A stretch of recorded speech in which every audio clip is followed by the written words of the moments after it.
బాలీవుడ్ భయానికి బాగా అలవాటు పడిపోయిందండోయ్. అది కూడా అట్టా ఇట్టా కాదు, సాలిడ్ హారర్ థ్రిల్లర్స్ కి కేర్ ఆఫ్ అయి కూర్చుంది.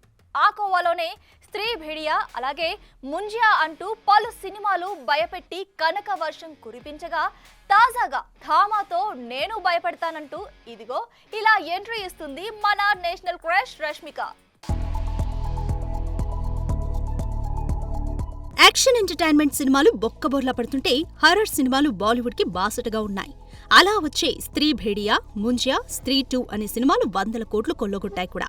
దీంతో మేకర్స్ అంతా ఇప్పుడు మేము భయాన్ని చూపిస్తామంటూ హర్రర్ సినిమాలకి పొలోమంటూ క్లాప్ కొట్టిస్తున్నారు. ఈ క్రమంలోనే ధమా అంటూ సరికొత్త హారర్ కామెడీ థ్రిల్లర్ ని పట్టాలెక్కించాడు Aditya Sarpotdar. National crush Rashmika main lead గా ఆయుష్మాన్ ఖురానా జోడీగా నటిస్తున్న ఈ సినిమా నుండి తాజాగా సాలిడ్ టీజర్ ని రిలీజ్ చేసింది మూవీ టీమ్. దీపావళి గిఫ్ట్ గా రానున్న ఈ సినిమాలో రష్మిక తొలిసారి దయ్యం పాత్రలో కనిపించడం విశేషం. ఇక దినేష్ విజన్ నిర్మిస్తున్న ఈ సినిమాలో ఆయుష్మాన్, రష్మికలతో పాటు పరేష్ రావల్, నవాజుద్దీన్ సిద్దికీలు నటిస్తున్న సంగతి తెలిసిందే. చూడాలి మరి. Maddock films horror comedy universe లో భాగంగా వస్తున్న ఈ థామా ఇప్పటి వరకు వచ్చిన స్త్రీ భేడియా, ముంజియా, స్త్రీ 2లని మరిపిస్తుందా, లేక రష్మిక చాయిస్ తప్పు అని ప్రూవ్ చేస్తుందా?